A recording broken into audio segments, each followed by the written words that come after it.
Okay, so this talk is called, Ashraf had called me and told me that he wanted me to talk about how to improve, for parents, relationship with your teenager.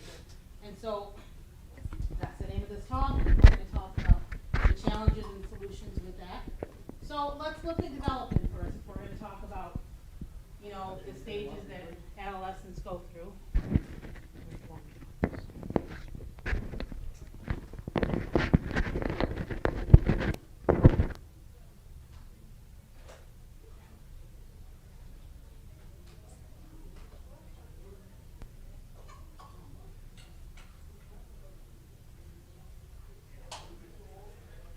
Is this better? Okay. So, development, how we start, right? Ages 0 to 5, infancy and early childhood. We're usually very, very dependent. Let me try to figure this thing out here, why it's over here. See, now it's being defiant. Anyway. So we're dependent as children. We usually don't know right from wrong. And if you guys didn't know this, around the age of 18 months, that's when kids start to test their limits and they start doing the opposite of what their parents tell them. So it starts young. It doesn't only start in adolescence. When they, usually if you guys have younger kids, it was around probably a year and a half where they started saying no to you, right? You say no, they say no, right? So, no, I'm not doing that, leave me alone, right? However, at this age, you see them that they usually don't like to be separated from their parents. This is when some bonding issues can happen. They need constant supervision. They're very inquisitive. They still want to learn about the world. They need direction and guidance, and they're learning about their environment. Trust develops in the first 3 years of life, so this is very critical. I see a lot of kids that are either adopted or there's some sort of trauma that happened in their early years, and they never learn to trust. So it's like, that's it. They spend the rest of their lives trying to trust, but struggling to do that. So I'm going to come back to that other slide, but if your child doesn't learn to trust you, they won't be able to trust themselves or anyone else. So it's very important that you have that strong bond with your child so that they can learn to trust, because you are their introduction into the world. And so therefore, if you become a person that they can't trust, then it's like that's it. They can't trust themselves. They can't trust other people. So let's go back to this screen. Any questions as we talk about, and we can take questions towards the end, or if you have certain questions, just sort of raise your hand. By age 6 and 10, right, this is when they want more independence. They begin to tell you, listen, I'm going to dress myself, leave the room when they want to get ready. They don't want you to see them undressed. You can actually tell them, hey, we're going to do this on Sunday, so they can actually start recognizing that Sunday's 4 or 5 days away. They also understand that they're not the only one that exists. Remember, little children, they think they're the only one that exists. Okay? They start to pay attention to their friends, peers. They recognize there's something called teamwork, where we work together. They also want to be liked and accepted by their friends. Okay? And they begin to recognize that others around them have needs and feelings. This is when little kids will come up to their parents and say, why are you sad today? Or why are you tired? Or mommy, can I help you? Or so on. So, okay. So preteen. But I think what we're noticing, and it was what I'm noticing too in my practice, is that because of technology, kids are kind of growing up a lot sooner. And so I think that the preteen and teen are kind of just kind of jumbled into each other. So maybe like I'm 51, so therefore I think when I was 10, I probably didn't have any clue about anything. So I was just very probably young and just basically like a 10-year-old, or maybe like now maybe like a 7-year-old.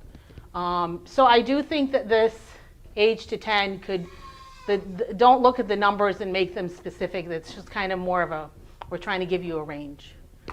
So at age to 10 to 12, they start being more independent. They need more time and space. This is when they'll begin to retreat in their room and want to spend more time alone. This is when they want to make their own decisions. Like they don't want you to order for them in a restaurant or pick out their clothes, okay? They begin to consider their future careers. So, Daddy, what do you do for a living? Mommy, what do you do? I want to be like you. Things like that. They begin to focus more on academics than play. They can engage in abstract thinking like people that are poor, or thinking about war and what that means. And they begin to take on chores and responsibility. But also, puberty begins here, so which is very difficult. And I'm sure you've all been through puberty, right? It wasn't easy, was it? It was like, what's going on? Everything's changing. And so if you don't pre-teach your children to what that's going to be like, they're not going to be prepared. So, as you see their body changing and as you see them changing and becoming more mature, start to talk to them about puberty. Start explaining, this is what's going to happen. Mothers, talk to your daughter. This is going to happen to your body. And don't be scared. This is normal, okay? Fathers, talk to your sons. The same thing. Explain to them, okay, so they can be prepared, okay? A lot of times when the kids don't know, I remember when I was growing up, they gave a talk at school, and I'm like, what does that mean? And I wasn't even, I had no clue. And I'm like, I don't know what that means to have a period. What's that? Like something at the end of a sentence? I mean, right? And because it's like they didn't explain it enough, or maybe I didn't pay attention because I was a difficult child. Anyway, so begin to tell them early. Begin to encourage them to think about and to be prepared for that. Okay, so now we call them the mud years, teen, right? Because teen is mud, right? Teen, right? It's mud. It's a difficult time, right? All of a sudden, your kid's all grown up, right? Right. All of a sudden, your kid is taller than you. They're talking to you about things you don't even understand. You're like, what's that? What's that word? I don't even understand, right? And they have all these ideas, okay, and you don't know how to deal with it. So, and what I noticed too in this age, I had a parent once come into my office, and the parents always call and say, my teenager needs help. And I always ask them, does your child want to come in? Because if your child doesn't want to be here, they'll be like, my mom brought me in, and I don't want to talk to you, lady, and I don't want to talk to anybody, and just leave me alone. So I always tell them, does your child want to be here? Because if they don't, I had a child last week, a teenager actually. She came in, every time she comes in, she's wearing a hoodie. She pulled her hoodie completely over her head, where it was covering her the whole hour, and she sat there and didn't say anything. And that was it. I basically said a few words to her during session, and I said, it's okay if you don't want to talk. Can I leave? Can I leave? Can I leave? She's testing me. And I said, no, actually, we can't leave because we already promised that you were going to do this. So this is their way of trying to kind of create their own space. Lady, I don't want to talk to you right now. So when your kids say to you, I don't want to talk to you, it's not personal, okay? It's just their way of trying to create their own space and time to think and process, okay? Any questions? Yes? Should I be worried if my kid is exhibiting somewhat these behaviors between 6 and 10? I mean, is that normal for them to cross over?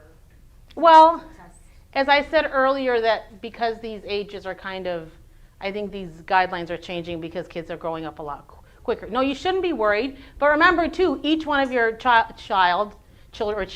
have their own personalities. So you might have some introverts. You might have some extroverts. The introverts are going to want to spend more time alone. Okay, they're going to be in the room. It's not because they're planning to bomb a school. It's just, they just need that. They need that space, okay? So no, I wouldn't worry. Now, if it's becoming like where they don't want to talk to you ever, that would be an issue. Or maybe you start noticing some things as far as hygiene, or they don't want to go to school, or they're sad all the time, or they're reacting all the time, then that's when you should begin to be concerned, okay? So, so we talked about changes. So also, puberty brings about feelings of shame, discomfort, embarrassment, and confusion, okay? So as a teenager, and teenagers will tell me this, when I have an adult that comes into counseling, and many of them will say, I started feeling depressed in my teenage years. I started feeling depressed when I was in high school. Sometimes it's coupled with bullying, okay? So-and-so bullied me. And a lot of times, now I know bullying is becoming more popular now, but a lot of times bullying 20 years ago, nobody did anything about it. Okay, no one did anything about it. The child either didn't tell their parents, or maybe they told somebody at school and nothing was done. The bullying continued, and all of that hurt of what they were called, what was done to them, they end up carrying that pain around inside of them. Okay, so it's very critical during high school, I would say middle and high school years, that if you notice your child becoming depressed, anxious, strange behavior, that you kind of try to intervene. And if you can't feel like you can't get anywhere, please seek, professional help. Okay. They're depressed because they're not confident in themselves, or It's kind of like the perfect storm, Ashra.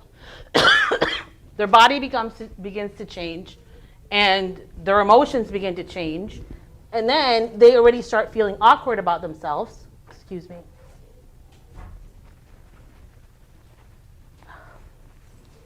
Sorry, getting over a cold. And then they go to school and they get bullied. Or there might be issues at home, okay? There might be all three of them. So all three of them kind of hit, and then therefore the person becomes paralyzed and all of that hurt, okay? So at this age, this is when also adolescents begin to have secrets. Don't assume their secrets are bad. If they like somebody at school, they're going to be embarrassed to tell you. Or they don't want you maybe to pick on them. Or maybe they don't want you to know. Or maybe they're afraid that if they tell you they have a crush on a boy or they even have a boyfriend, you'll be like, well, that's wrong. Don't do that. Stop that. Okay? So if they have secrets, that's okay. But don't go prying. Don't check their phones. Don't go read their journals. Don't read their personal papers. Don't search their bedrooms and mattresses when they leave the house. Don't do any of that, because they're allowed to have secrets. When they begin to pull away, that's their way of trying to find their identity. Okay? Now, we're going to talk later about what that means. If they're trying to find their identity, it doesn't mean that they're trying to become some sort of, terrorist. No, it means they're trying to figure out who they want to be.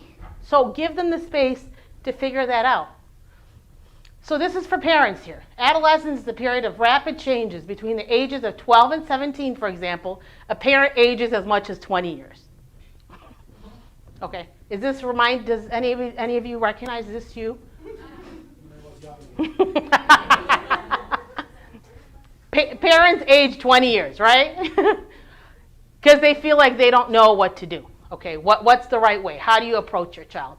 And we'll talk more about that. But remember, too, we're not only talking about raising an adolescent. Oftentimes it's, how do I cope with raising a child in a country I wasn't born in? Right? There is that big question of cultural clashes and what's right and what's wrong. And they're wrong and we're right.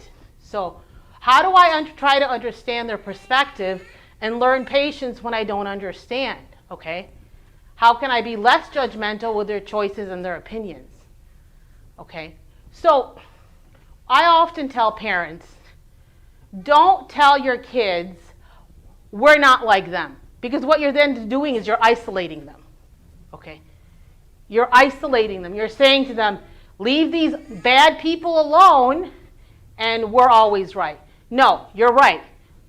The outside culture can be very open and we can be very closed.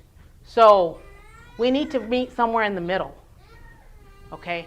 We need to find a middle ground and not say, bad, good, we're the best, they're the worst. No. Don't say that, because that message confuses people. Now what we're going to actually do is I'm going to have you guys with your input fill this out. What's different? What's different about, if we're going to call it American Egyptian culture, I didn't know what else to call it. How are we going to, Nora, can you type for me?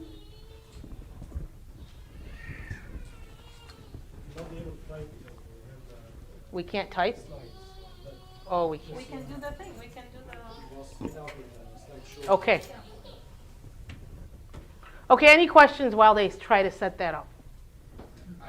Mm. not exactly, it's more about when is, you think, the appropriate age for kids to have like a cell phone and, like when is? Probably when they're old enough to be left home alone. Okay. Roughly like what, like beginning teen? I would, 10 or 12, yeah. Yeah. 10 or 12, Mhm. that's too big, very gap, big gap. But every child is different too. No, and there's different boys, there's unreached. When they're old enough to be left home alone, you know that you can tell them, don't answer the door, don't leave the stove on, don't cook anything, I'll be home at 5, so. But no, if you give them that phone, because what is the phone? The phone is freedom, right? So if you give them the phone too soon, you're going to be hurting them because they're not going to be able to control themselves. It's going to be the phone. I mean, us adults, we have the phone in our face 24/7. So how do you? Data, no social Because media. if they walk from the bus stop to home and they're not 10 or 12, they might still need a phone. Yeah, a flip phone or just something to. Correct. But see, what you have to do is if you give it to them before 10 or 12, you have to just let them use it only that day, during those times where they're walking home. But if you give it to them, then it's going to take over everything else. They don't want to do it. They do their homework. They don't go to sleep. They don't. So, all right. So back to this. All right. I'm going to ask my husband. I'm going to put my husband on. So, Mark, can you give us some American, I don't know, characteristics of? Well, now that you know how Egyptians were brought up, right? Because you were married to me, then what do you think are the differences? Well, I think you're exposed to, well, first of all, the culture is more homogenized. I'm third generation American-born Polish. So, yeah, I had some relatives that only spoke Polish, but they were like my great-grandmother, So while it was still like, oh, you met somebody, are they Polish, are they Catholic? Right. For the most part, it was beginning to shift to where, they got a job, right? Right. They're good people or Yeah. what have you. So I think that's, kind of the American culture. The longer any family's been here, they're just, generally, they're more socially, open is a good way, and they're used to a lot of. Secular, things, okay. Yeah, secular is another way to put it. Okay. I have one. Yeah. Sometimes I think we view American culture as more liberal, free. Yes. Yeah. And Egyptian culture is more Conservative. strict. Okay, so let's do conservative. And then let's go. So, okay, what other? And then let's go back to American, Nora, and write liberal. What else? Nobody knows. There's a lot of differences. We have to speak Yeah. up. Mhm. We have to speak up. Oh, I'm sorry, go ahead. The kids in Egypt, they like spoiled a little bit, like their mothers like feed them. So Correct. They're more, there's a tendency to want to keep them young. Yes. Yes. But here, like the kids are They want to teach them independence. Yes. Right. When they were young, Okay, so Cyprus and one kind of, Cyprus and Egypt, right? Was it Cyprus? Once they turn a certain age, it's like. right, because here, right, in Egypt, you see parents running around with the spoon, right? Yeah. Call ya habibi. Here it's like, okay, you don't want to eat, dinner's over. Okay. So all right, what else? Yes. Career-wise, educational-wise, we always accuse that we push our kids to be a doctor. Yes, we'll talk about that later. Yeah. Yeah, in fact, my husband said to me after, I think, meeting people, he's like, is everybody a doctor? I'm not. The thing is that we like to be proud of them. This is the only thing. Yes, right. Not true. Or we want them to elevate us, the parents, right? Can I get somebody from the meeting? Huh? Yeah. Yes.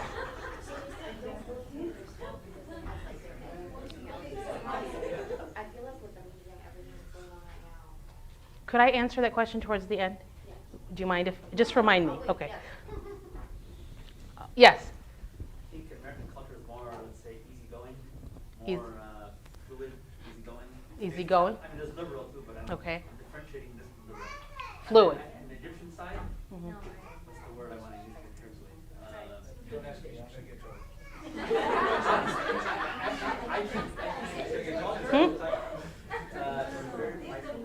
Yes, the Egyptian culture is very private. Yeah. I don't know if it's, do you, It's pride or prideful or private? No, prideful. Prideful, okay. Strong personality. Like, that's the we're pharaonic a little bit. I mean, that's Yes. That's the word. Yes. Exaggeration. Yeah, the Egyptians like, Dramatic. Emotional. yeah, dramatic. I agree. Highly emotional. But Emotional. hyper emotional. Yes. But on the Egyptian side, No. I think it was related to that topic, to what you guys were discussing. Go ahead. We were just talking, and it's true. I mean, in our line of work, I mean, we take care of our families and our, our family unit is strong. Right. Whereas, like, we'll see a lot of Americans, I'm going to generalize, I don't know, that are like nursing homes, assisted, like, I mean, in Egypt, you rarely see those. Close family, close-knit families. Close, very. Unless they were we all- originally like not. I mean, I say this, but I think it's the American way to like work, stress, so that Right. nobody can actually stay at home with their family. Right. And watch, because they have to work, so maybe. Yeah, so right, maybe under American, more independent.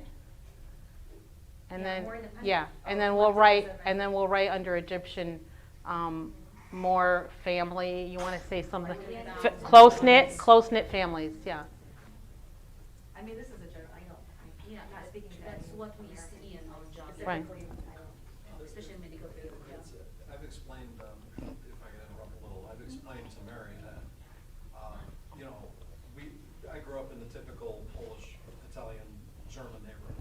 So it depended on really what generation you were. Yeah. This is, eventually this is gonna happen to the Egyptian Exactly. community You're too. right. And this is just, Yeah. we're dealt with these cards here. Right. Everybody has to work, and you don't have a choice. You have to put your family, you can't stay in my house alone. Yeah, well, these older relatives I had, they were taken care of by family. They, the nursing home thing wasn't, until very, like the last generation. Right. Okay, so let's go back to the American culture. What else? Yes? How we discipline is different than the American culture. Okay, what's the difference? Less talkative? Oh. Physical, not, right. Okay. Ship, yeah. Yes, my mother used all three of them on me, yes. Sometimes at the same time. بتقولي ايه؟ The Egyptians are more, their discipline style is different. They use more physical discipline.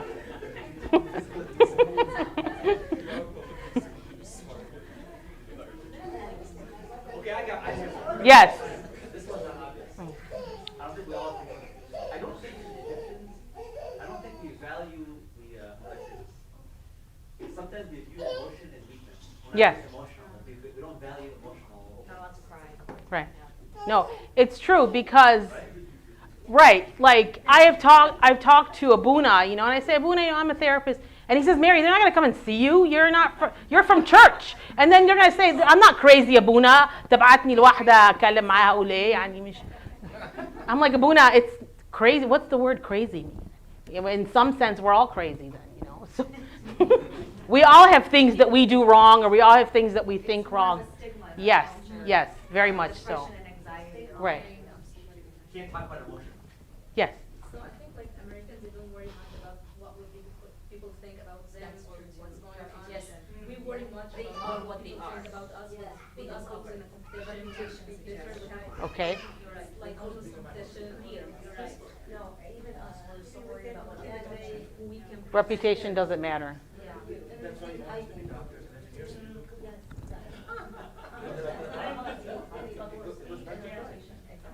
Okay, so under Egyptian, also write very private, because they are private. Yes. Mhm. What else for American? Anything else?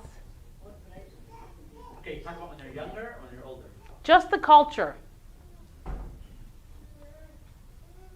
Because you know, within our culture, the idea of dating and all of that is like, what? No. You're not ready to get married. So how to be, we're going to talk a little bit later about But is that. that culture or is that faith? I think it's a combination of both. It's, but the Americans were not like that years ago. They were like us. They were very conservative. Conservative and Americans no- are yeah. they think the way we They Right. are the same like us. because of the faith. But Mark, how old were you when you started to date? I'm sorry to put you on the spot. Well, I mean, Like, were you able to allow to have your girlfriend? Mina's like answer wisely. And who's asking him? yeah, no, I mean, I kind of had a girlfriend in like junior high, you know. That you could bring home and say, Dad, Mom and Dad, this is my girlfriend. And your parents like, oh, you want a cookie? Where my mom would be like, Dad. Ligay balda.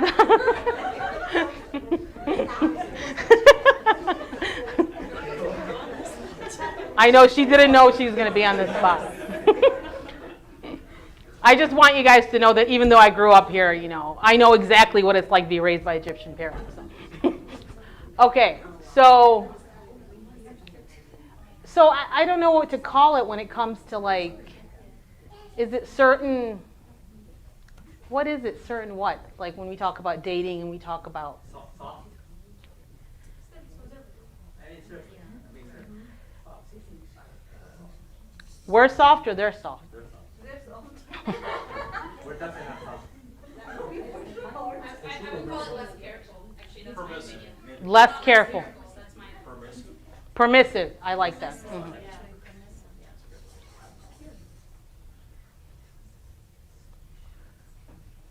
Okay, so as we look at this list, anything else we want to add?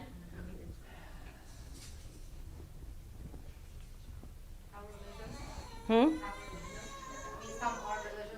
Correct. Church does play a huge role. Right. So Egyptians are, you were saying, more religious or more? And that goes for Christians and Muslims, just Yeah. Egyptians in general are Correct. religious.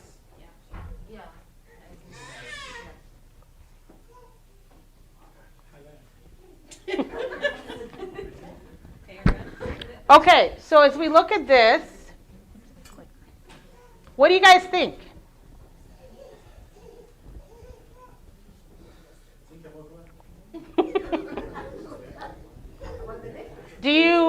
Are you happy that you're on this side? Or do you want to be more on this side? Or do you hate this side? I think it's in the middle. Be in the middle, okay. Yeah. Right. What I mean is if we get the good thing from the left side, And that's what and we're if it's teaching the our good kids thing here, from right? the right side, Correct. it's a nice fulfilled, but Correct. I don't like to be biased or both of them. Okay.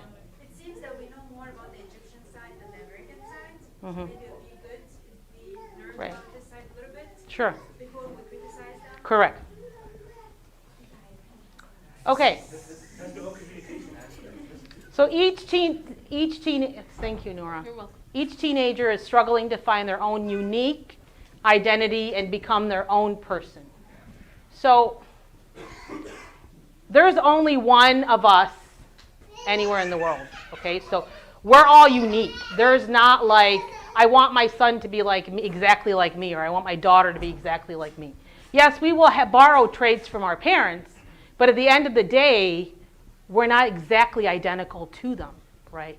So it's okay as your child grows up that they have different opinions. They have, no, Mom, I don't agree with this, or no, Dad, I don't agree with this. Okay, don't shame them for that. Don't say, no, but you have to be like this. You have to be able to say, okay, explain to me why. And this is really where the crux of having a relationship with your teenager begins, is you learn to talk to them like they are adolescents, not children.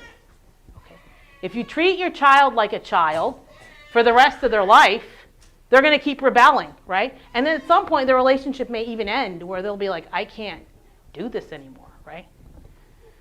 So this is a thing that you should not say to them, even to children. If you have children at home, we talked earlier about saying we're not like them. Don't say that, because we're all human beings. Okay. Don't say I'm the adult.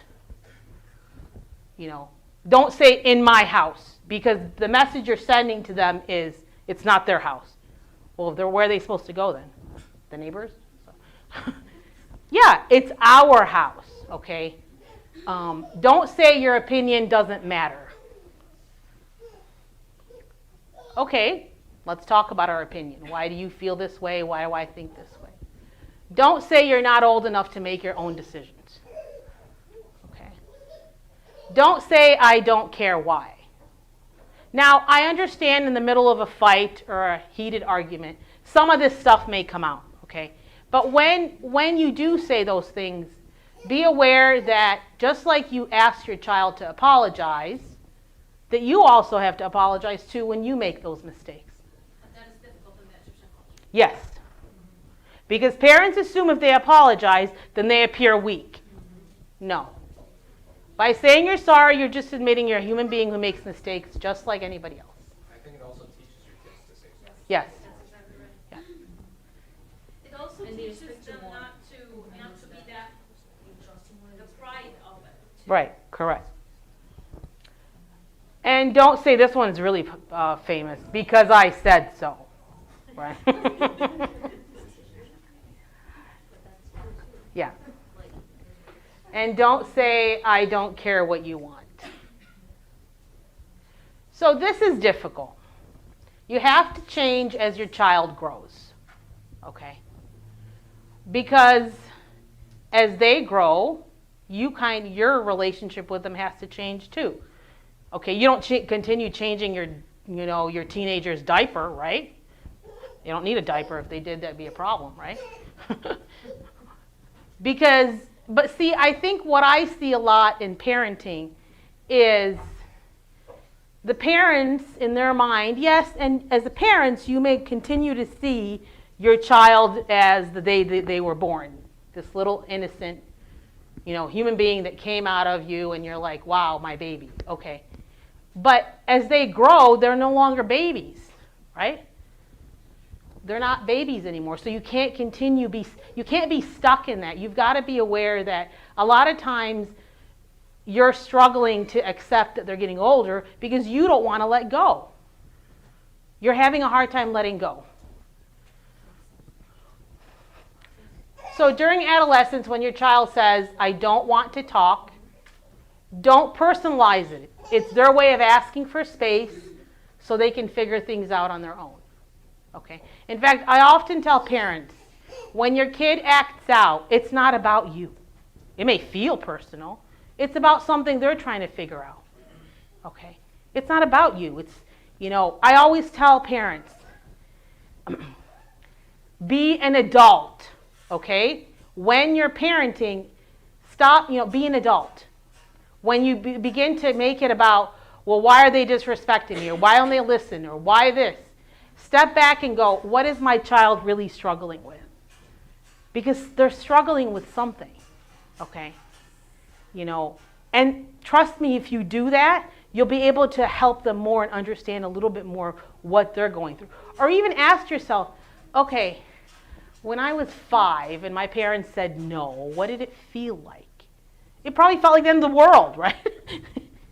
Like, what do you mean? No, I was going to go to my friends. We were going to play. Now you want me to go to bed? Okay. So, right? So don't continue. This is where we see things struggling too as, and I'm sorry this thing isn't working. Whatever is this? Okay, that one. It's on the wall. It's on the ceiling. Okay, whatever. Don't continue to do things for them they can do for themselves. And we see this a lot too with Egyptian mothers. They're still picking up their kid's room and the kid's 20 years old. Well, why are you cleaning the room? Because they're too busy. Okay, well, no. Their kids should pick up their own room. Don't make their luncheons. Don't wake them up for school. Okay, I can't tell you how many parents come in and say, well, he won't do his homework. So I sit next to him for 3 hours every day after school so I can say, okay, next problem. And I'm like, what? Why are you doing that? Well, they won't do it any other way. And I'm like, no, you leave the homework on the table and you say, you can't watch TV, okay, until your homework is done. So you want to take 10 hours doing your homework? I guess it's going to take 10 hours. Yes. I probably would say about second or third grade. Yeah. But see, a lot of times too, it's not just about the child won't do their homework. The child gets used to anything you teach them. So if you teach them no chores, then all of a sudden one day you announce chores, they'll be like, what's a chore? But you did that. You're supposed to clean my room and do my laundry, do dishes and pick up the table. You know, so chores should start early. Okay? When I say early, and it could be something simple, like, you know, if they're 5 years old, you know, a simple thing like you can wash your dish. And then you can make your own sandwich. You can add things. It doesn't have to be, I expect to clean the whole house, you know, by the time I come home no. So, you know, remember though, if you're actually doing things for your children that they can do for themselves, you're hurting them.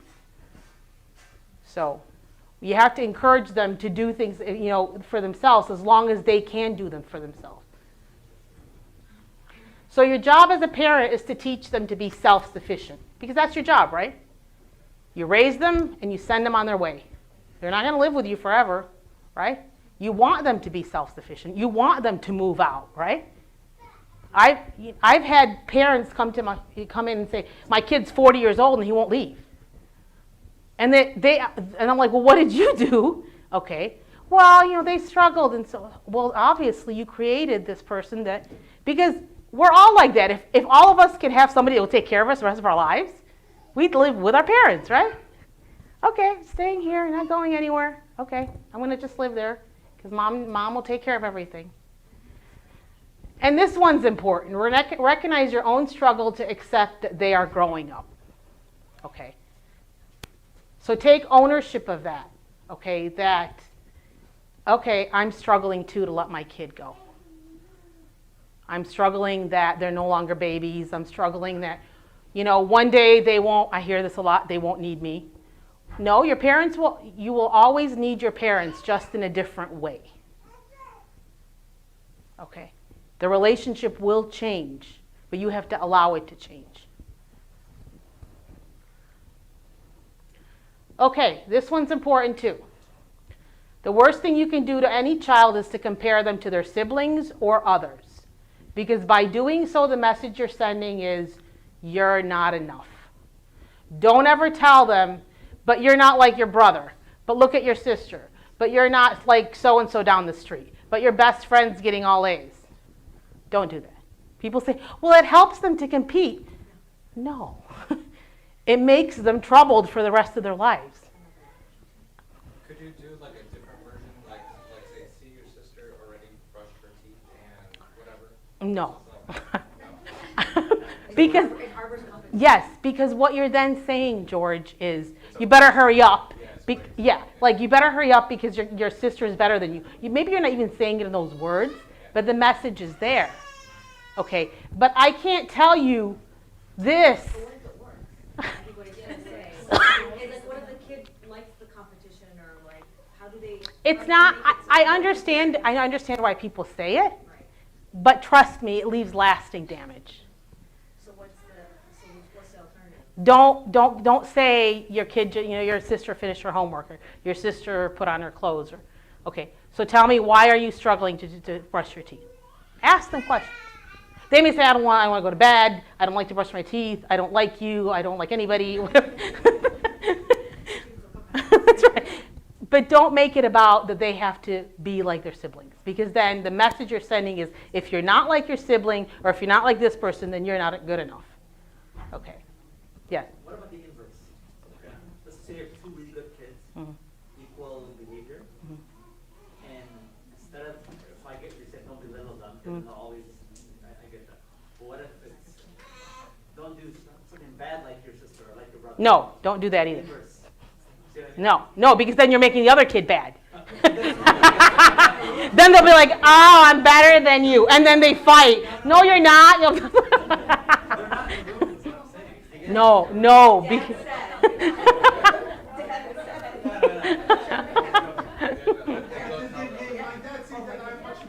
Yes, yes, right.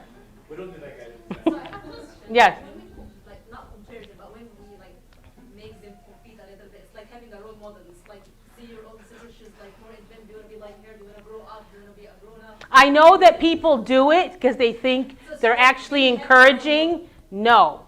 But see, trust me. I see people all day long struggling with this. That message inside of them. I'm not enough. They spend 12 hours cleaning the house, and it's not enough.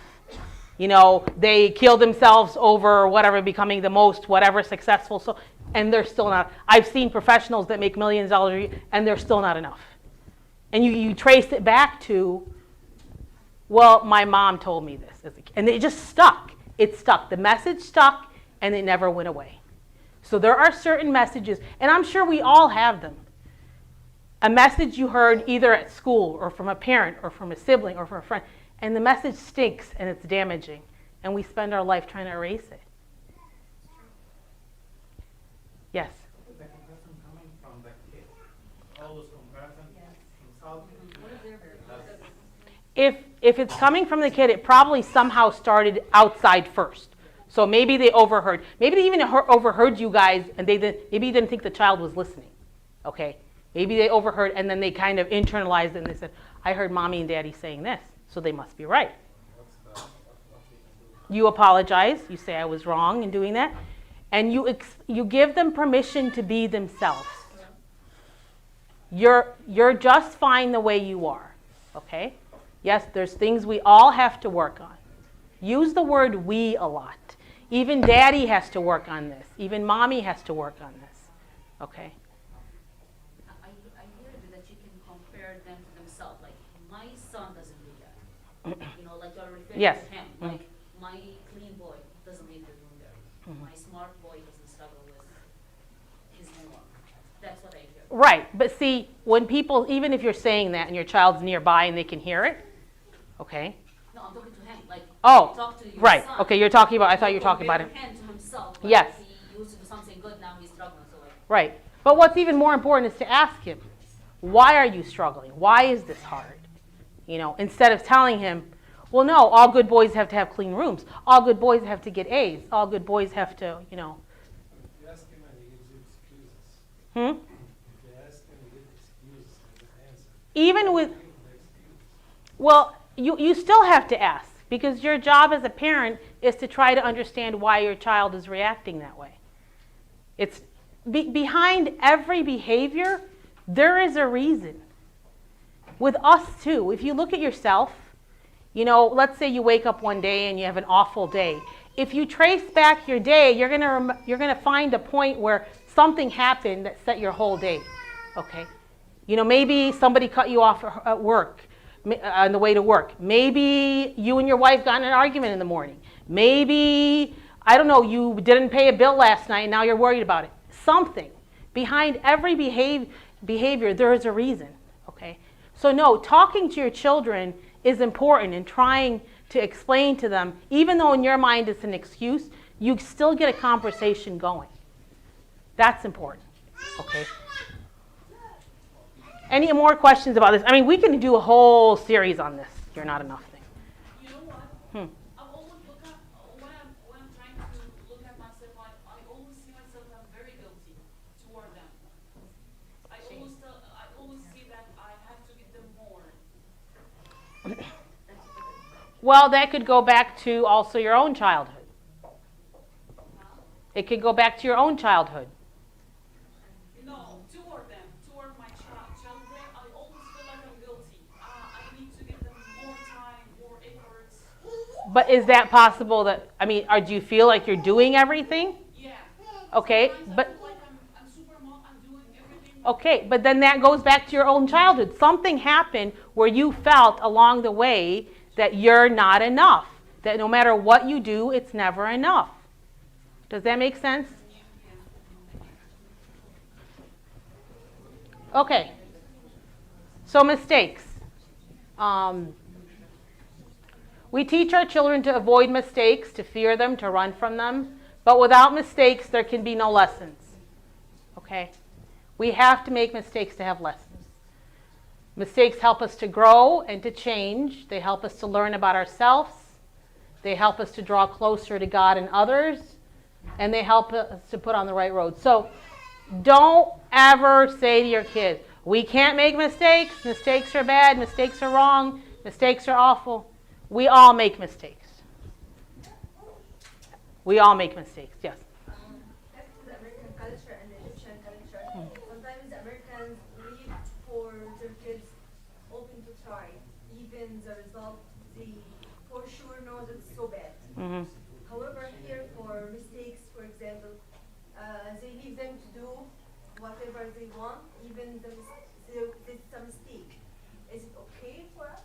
For the Egyptians, There are mistakes. You don't leave even this try. Well, no, you actually have to. We'll talk later, but where's the next one here? How did we learn to walk? And this kind of ties into it. How do we learn to walk? We had to fall 1,000,000 times over, right? And with every fall, we got back up. But you can't control your children's mistakes because you can't be with them 24/7, can you? But could we give them their experience with the result? You can, sure you can tell them, listen, if you go in this path, this will happen. Okay? You can say that, sure.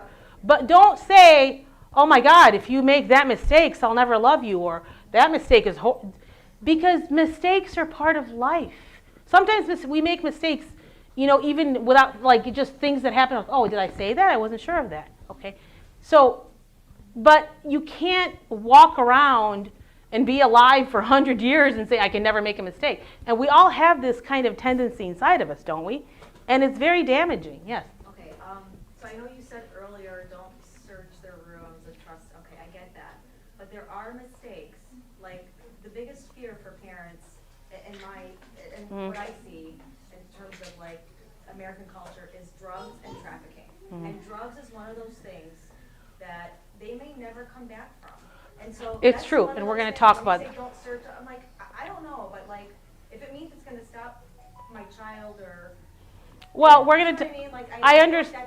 That's a big mistake. Right. They may never be able to come back from, or it might have a. Well, but really bad right, but then again, Lydia, you can always, and this is with anything. We can set parameters, and we hope that those parameters aren't crossed. But if they are crossed, and you've already given them warnings, what? They can come back from it. Right, but see, there's certain things you want to stop your kids from even just exploring, because of the damage that it can, you know what I mean? It could be so long. But you can't control them, can you?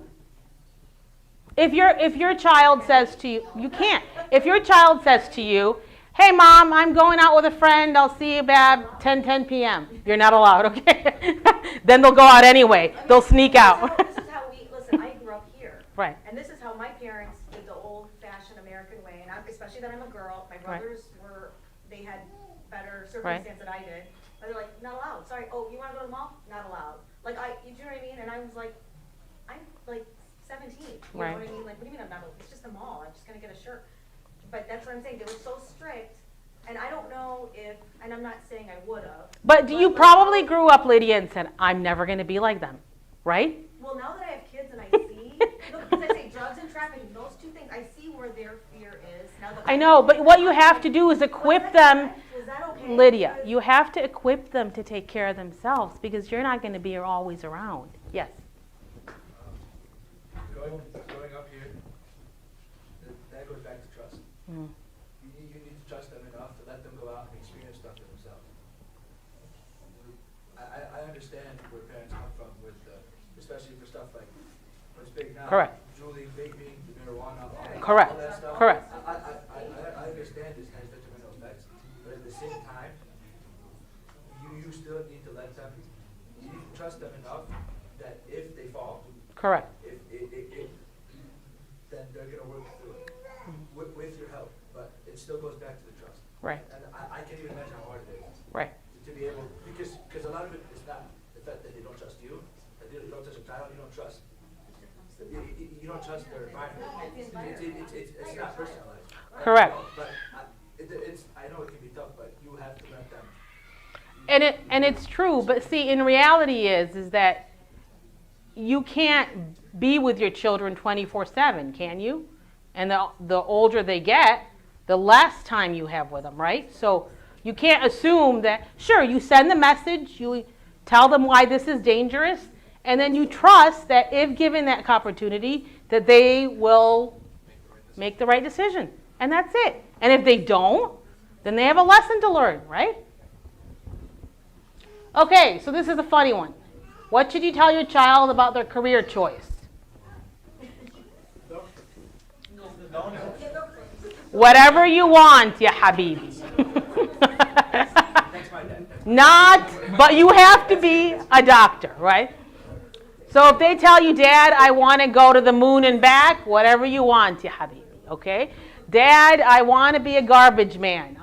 Whatever you want, ya habibi.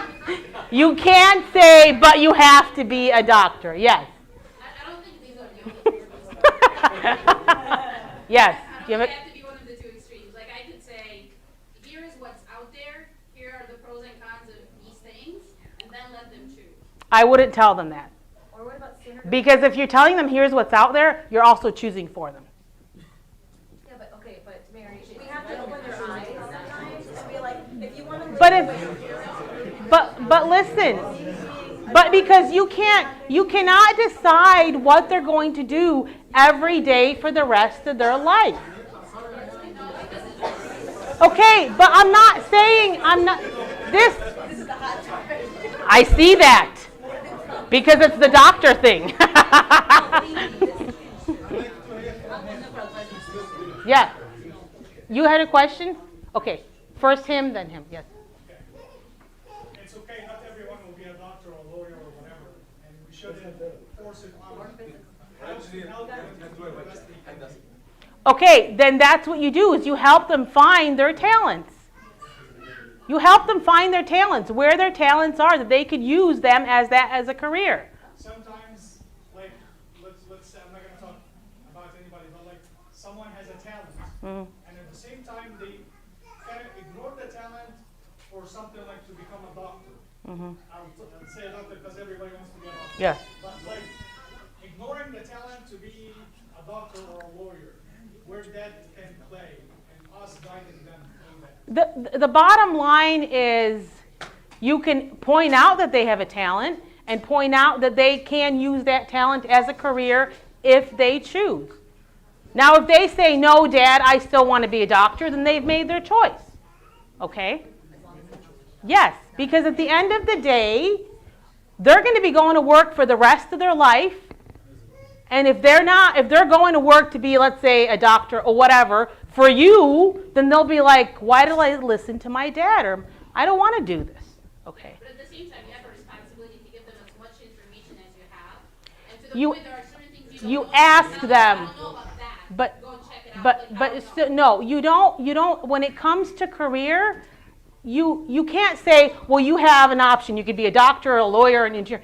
You ask them, okay, you're thinking, and when I'm saying this career choice is not when they're 12. This is when they're 20 and they come to you and say, Mom and Dad, I spent my first year in college and I've decided to do this. You don't say, oh, well, you have three choices. You can be a doctor, you can be a dentist, you could be a lawyer. No. Okay, honey, what did you decide? Yes, go ahead. My dad's right behind me, so whenever I say either way, it's going to have negative consequences. But so my parents are lucky because I want to pursue medicine myself. That's me. I want to be a doctor. Because it makes you look good, that's what I'm saying. You think a doctor makes you look good. That's all it is. That's all it is. Okay, so can I ask you, and we'll move past this doctor topic, but can I ask you, why do you want to be a doctor? Because I like it. I went to school and I studied it and I enjoyed Okay, it. So it's a perfect. personal choice. Okay, so you're willing, go ahead. If I were to look at my dad, who's right behind me, and tell him, Dad, I want to do business, he would laugh.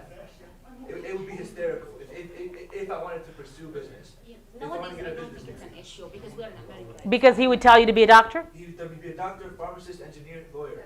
I look at that and I said, I want to be a doctor. So maybe do you really, are you trying to tell me that you really do want to do business, but you just don't want to tell them? No, no, no,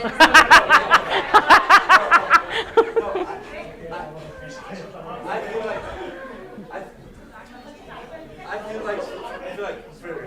I think a good message to send to, I'm all grown up now, so it's fine, for the most part. But I think a good message to send would be, let's say they want to pursue something like art, for example. They're really good, they like drawing. I think a good message to send is, if you put in the work, you'll be successful in anything you do. Right. Doesn't matter. Correct. But okay, see, all the parents are saying exactly, but then you still want the kid to be a doctor. Right. That's Now, well, that's see, the- I think the reason I think this has become a heated topic is because you guys think I'm insulting doctors. I'm not insulting doctors, okay? I'm just giving it as a funny example for what we hear a lot in this culture, right? We hear that a lot. My son's a doctor. My daughter's a doctor. When I told my parents I wanted to be a psychologist, do you know what they said to me? They go, "What's that?" They're like, "What's that? What are you going to do all day?" Okay? Mary, can I make a? Yes. I feel like almost every profession, if you do a good job in it, can be a very successful. Correct. The very important thing to be successful. Correct. in your job. This is the way I want to see. I agree with you, but I don't think it's an issue anyway nowadays, especially in America. I'm in medical field. I will never advise my son to be working in medical field, period. Because of because of the change. Not my son loves science, he's smart science, but in general, what I'm Right. saying, it's not like a favorite thing. I think This time is over. well, I think we're maybe getting away from that, but there is still some of that. Yes. The secret is you do the thing, you be successful. Not matter of money, how much you do or what name you want. The success, and you do something. They like this is the important thing. Not whatever. Maybe anything, but you success in it. Maybe you will be doctor, she will be doctor and you will not succeed. Or maybe they'll be a doctor and decide they don't want to be a doctor, it'll be something else. So My son wants to be a YouTuber. Can I give him a YouTuber? they make lots of money apparently.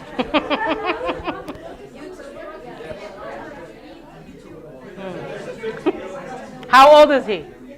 He's 9. Okay. He's got a long way.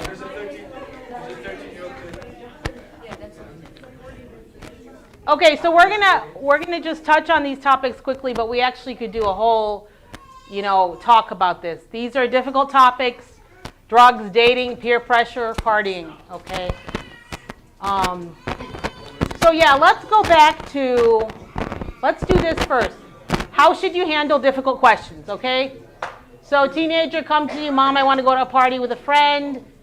The parent says, "You're crazy. We don't party." Okay. Teenager says, "Mom, can I go?" Or you can have this other discussion. "Mom, can I go to a party with a friend?" The parent says, "Tell me why it's important that you go to this party." "Well, all my friends will be there." "What if you're faced with peer pressure to drink or do drugs?" "I can say no, I'm not weak." "Okay, what if you can't say no?" So you have a discussion, okay? But what we're going to do now is I need 2 volunteers, 1 male, 1 female preferably. And if nobody chooses, I will. We're doing an exercise. Okay, Lydia, would you like to volunteer?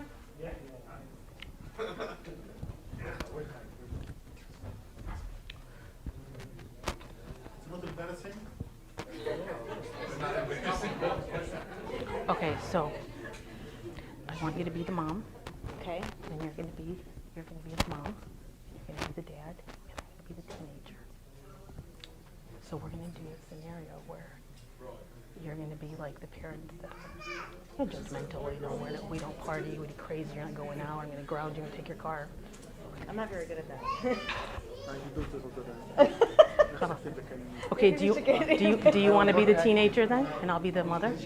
Okay, so you're gonna argue back, and then we're gonna do a different scenario where we do it where it's not gonna be so volatile. Okay. You're gonna be the typical Egyptian dad, and a typical Egyptian mom, and then we're in reverse. Okay, we're gonna do a scenario here. And we're going to probably keep it down because I know they don't have microphones on them. But this is a scenario just like what we did a minute ago. Lydia, who's the teenage daughter, is going to ask to go to a party. And me and Yahya are the parents, and we're going to react to her. And then we're going to do the scenario again, so we're going to do it twice to give you guys examples of what it should look like. Hi, Mom. Hi, Dad. Hi, Lydia. So I'm going to this party. No, you're not. Okay, but before you say no, all my friends are gonna be there, okay, and I don't trust you or your friends. If I go back to school, I'm gonna be known as the loser who didn't go to this party, Mom. You're gonna ruin my life. Really? Okay, that's fine. Your life's ruined. Dad, please say something. That's your mom. Dad, come on. I hate my life. Don't make me the bad guy. Okay. We agreed before that we are different than them. They have their own culture. We are totally different. I'm American too. Why But are you you are saying? Egyptian at the same time. I'm going to call Abuna right now.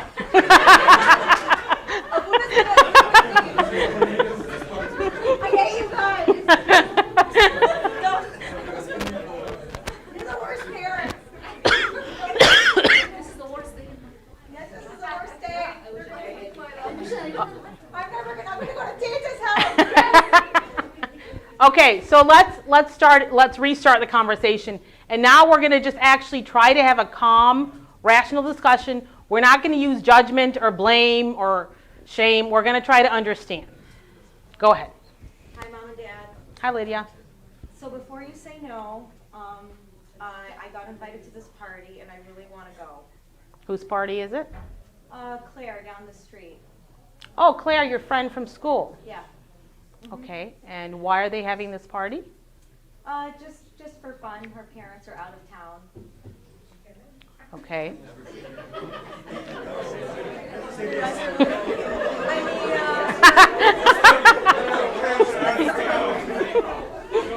Can I go? Yeah.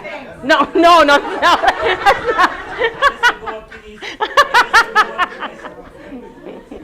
Okay. Okay.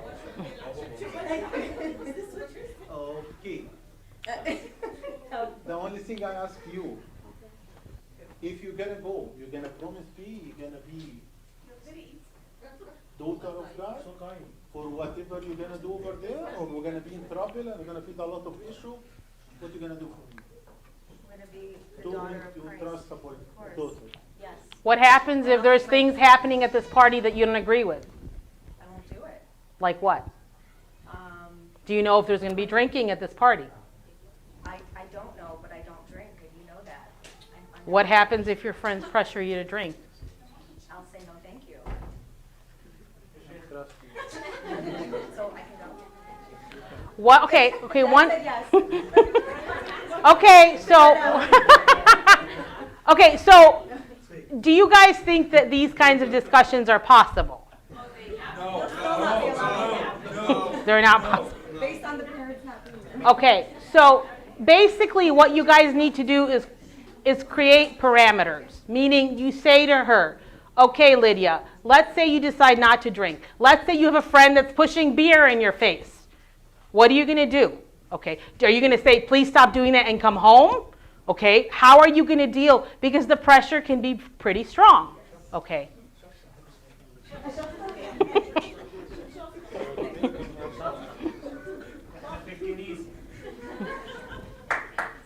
Good job.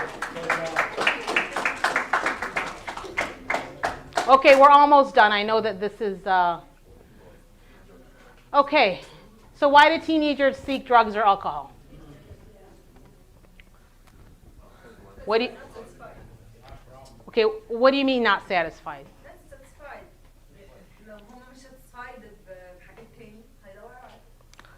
That's one of the reasons, yes. Peer pressure. It's also, though, if we look at substance abuse or use in general, it's an escape, right? People want to drink, a glass of wine to escape. It makes them feel better, right? So it creates an escape. But usually when they start this young, okay, they don't know how to stop. Okay, it's like they don't know when the stop marker is. So, but it's emotional to escape. It's also to feel included. to feel like they belong. They feel like they want to be part of something, okay? Because a lot of times you'll hear this, and you as a teenager will hear this, you know, so-and-so had a party on Friday and you heard about it on Monday and you didn't go, and you think to yourself, oh, well, everybody's having fun without me, right?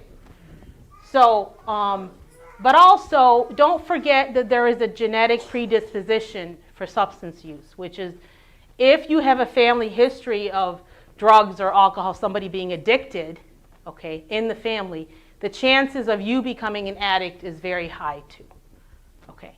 So if there is an alcoholic in your family, and this is when we talk about history, especially in Egyptian families, a lot of times you didn't know that your uncle so-and-so was an alcoholic because they hid it from you, right? Or your so-and-so giddo or so, because people keep these things private to the point that nobody's aware of it, or there's a lot of denial around it. You know, like, no, that's not true, didn't happen. So here's another. These are difficult questions about dating and sex. Okay, yes? I have my big son, he's almost 12 years old, and recently I'm being asked by him about how did mom get pregnant and how we came to this world. Okay. I never get an answer to tell him, so I still didn't answer. It was like 3-4 times asking me, and I don't know what to do. You say to him, God created you and mom and dad helped. No, but you know what? No, that's a different topic. We need to talk to our kids before we get anything. Correct. But he's asking his 9-year-old wants, you say to, he's 12? Yes, and you know what? Now it's becoming like every single day this question in his mind, and he keeps asking. There are books out there. He wanted to know.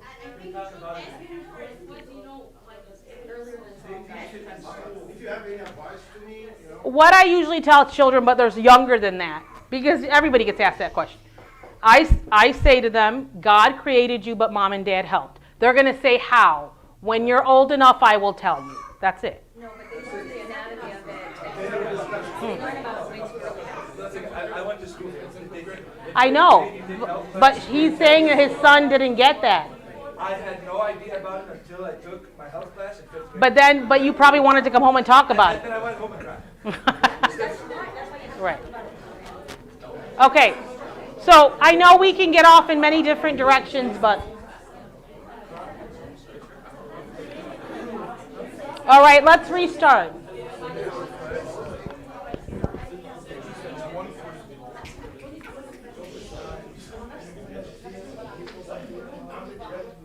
So we're going to try to finish up because everybody wants to go home.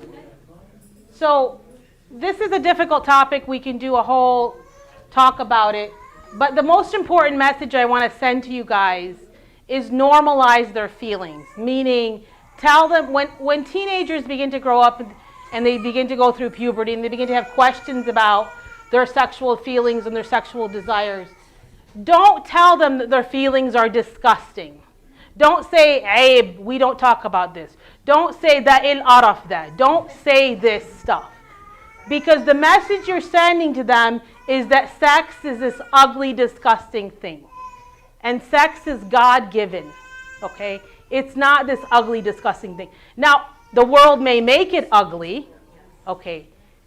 But God did not intend for that, okay? So normalize their feelings. Answer the questions, okay? Tell them their feelings are normal and natural and God-given.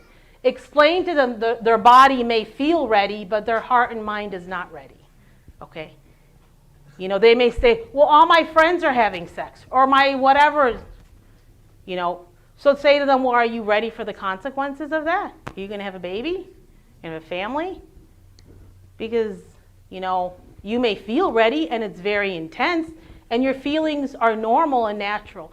So encourage them to recognize that, yes, they may have very strong feelings, but they're not ready for this step in their life, okay? Don't tell them their thoughts and feelings are impure, because then you're telling them sex is not pure, okay? Now, I understand in our culture there is this division between people that decide to, be pure and go to the monastery, but if you're not deciding that, then So don't confuse the two, okay? Explain to them why God gave us these feelings and why God wants us to have these feelings in the right place, in the right time, of course, in marriage and with the right person. So again, what do we do when our children are difficult to love, right? What do we know about love? It's patient, it's kind, does not envy, is not proud, is not rude, is not self-seeking, is not easily angered. Love keeps no records of wrongs, protects, trusts, preserves, and hopes. So this one's important. Love is not control, and control is not love. God doesn't control us. He leaves us with our own free will to decide on our own to make decisions. So don't attempt to control your children, okay? When God gave us commandments, does God come down from heaven and control us? He leaves us our own free will. He says, here's the information. What are you going to do with it? He doesn't control us. Okay. And so do the same thing with your kids. Give them their information and pray that they make the right decision. And if they don't, then they have a lesson to learn. And I know some of this may sound like, what do you mean? Well, exactly what it is. Love is not control. Love is, I love you, but I'm not going to try to control you. But this is the minute love becomes control, you lose your children. Okay, so key points. Learn to speak to your child at their level. Give them the space they need to make their own decisions. Don't infringe on their privacy. Read their text messages. Read their journals, diaries. And I know there's somebody here had a question. Was it you? Oh, okay. You had a question. I'll be right back to it. Offer yourself if they want to talk, but don't nag. So, for example, your child walks in from school. They're in a bad mood. How was your day? It was terrible. Do you want to talk about it? No. Okay. So the message you send is, don't say, but what do you mean you don't want to talk? Okay, if you don't want to talk, that's fine. If you change your mind, you know where I am. You plant the seed and you let it go. You let them know you're available, but you don't force it. Okay? You can't be friends with your adolescents, by the way. Don't try to be their friend. That happens later in life when they're married and have kids. Then you can be friends with your parents. Okay? Don't shame them for their mistakes. If you shame them, they will remain stuck in shame and will not learn the lesson or lessons needed to move on. And like we said earlier, your child doesn't have to be a spitting image of you to be a good person. They're allowed to be their own unique self. And I know you had a question. Yes, you asked about privacy, right? Yeah, like what's going on right now with the giving phones at 12? Like with the media. I think with phones you can actually control, you can put blocks on those. There's certain things you can block so they can't go to certain apps, they can't go to certain websites, But when I'm talking about, I'm talking later on, when they're old enough to, have a phone they're texting from, or they're old enough to have a phone or maybe I've had parents read their kids' diaries, full diaries they spent, and I'm like, and the kid feels violated, and they're like, why are they reading my personal information? If you see something and you're not sure about it, don't read it. Leave it as it is. If the child decides they want to show it to you, great.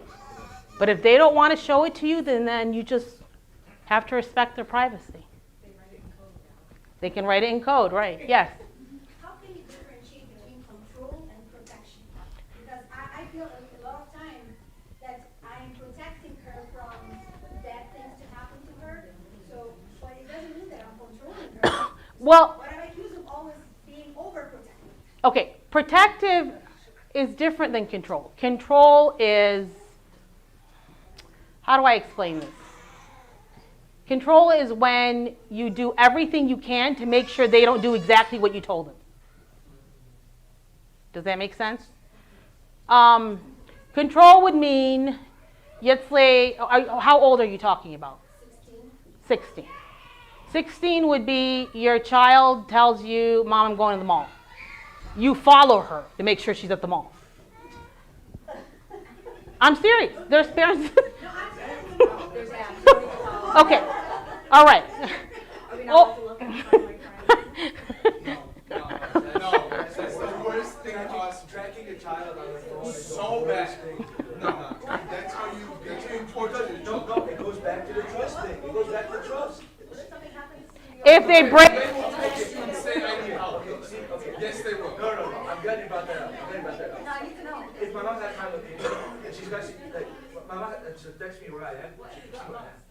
But she, It's a test. exactly, No, it's a test. no, it's a test. It's a test. Because she wants to see if she can trust me if I actually tell her where I am. And it says on my phone. But what you guys don't know is I can put my location on my laptop and say I'm home, but I'm not home. That's different. But anyway, no, see, that's different. No, that's different. Control. no. Tracking your kids and promoting them.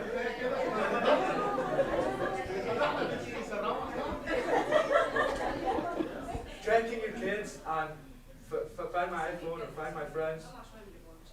Like it's just another, going back to the trust.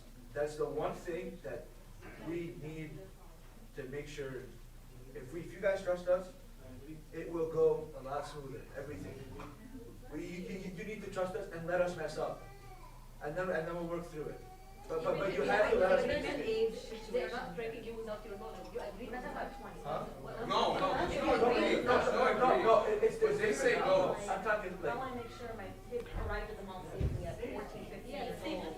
Then they'll text you, say, I arrived safely. you don't need that. You don't need location. No, here's how my dad texts. Where are you? There's no R. Where are you? That's all you need to say. Or just where? Or are you there yet? A simple text will do that. But what if you don't answer? Huh? What if you don't A answer? phone call. Maybe what if you don't answer? Yes, A ma'am. phone call. Sometimes if you're trying somewhere, you're putting your Okay, but see, this is where this. bring us to the same question again. Right. Well, protection. Let's just. I think everybody wants to go home. I'm sure we could talk about this for the rest of the night. Protection. Can I have another meeting? Yeah. Protection is when you raise your child, you raise them to be able to protect themselves, correct? You say certain things, look both ways before crossing the street, call me when you get there, right? Don't leave the stove on, don't leave the iron on, right? So you do certain things. When you're at the mall, if a stranger approaches you, don't go with them, right? You start from young, encourage because at some point they're not going to have you around for the rest of their lives. You have to teach them how to protect themselves. Okay. So when you say being protective, there's probably a little bit of control in there, and that for you it's probably like I'm so scared to let them go. Well, but you have to let them go. Okay. You have to say to yourself, and I don't think you were here earlier, Russia, but we talked about how. Huh? Were you? I'm sorry, I didn't. You have to ask yourself, why is it hard for me to let them go? Yes, I'm scared. But the reality is you can't control what's going to happen wherever they're at. Okay? You just have to protect and trust God that God will take care of your kids. And that's it. That's it. Yes?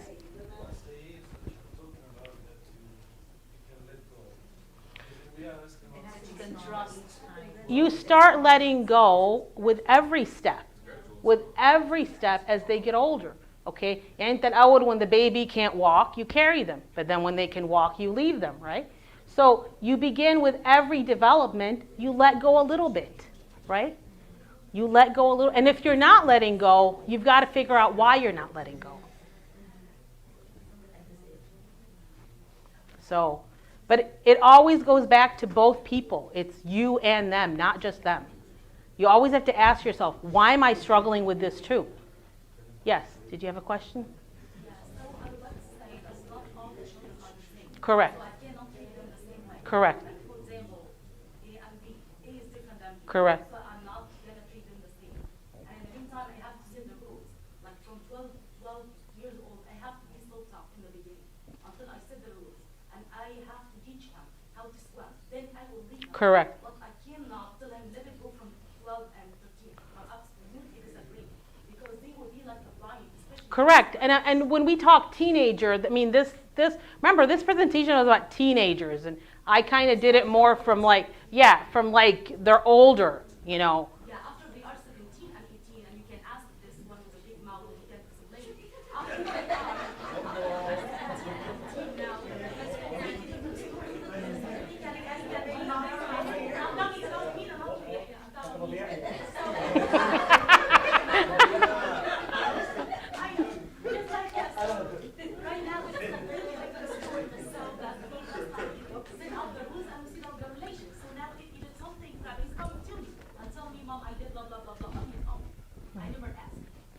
Well, and that takes, but see, it takes trust on both sides, right?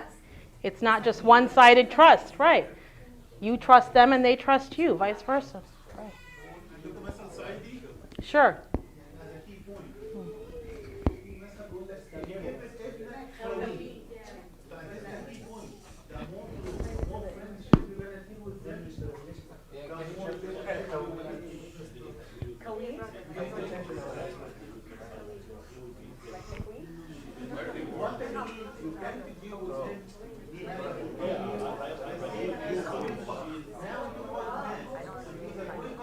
Huh?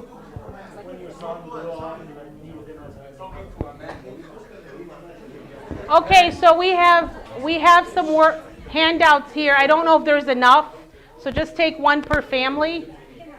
And if you this is just yeah. So, and then if there's no questions, Abuna will say a prayer and then we'll end. Thank you all for attending.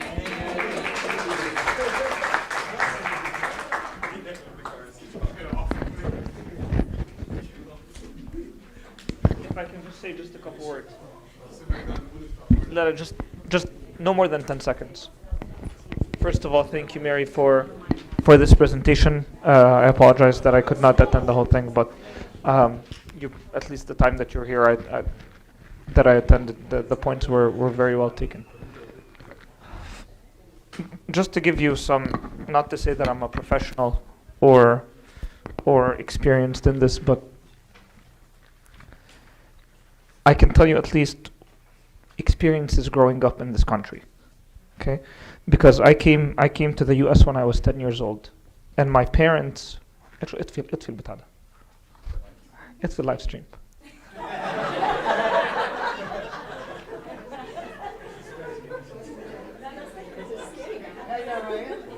No, nothing scary, nothing scary. I just don't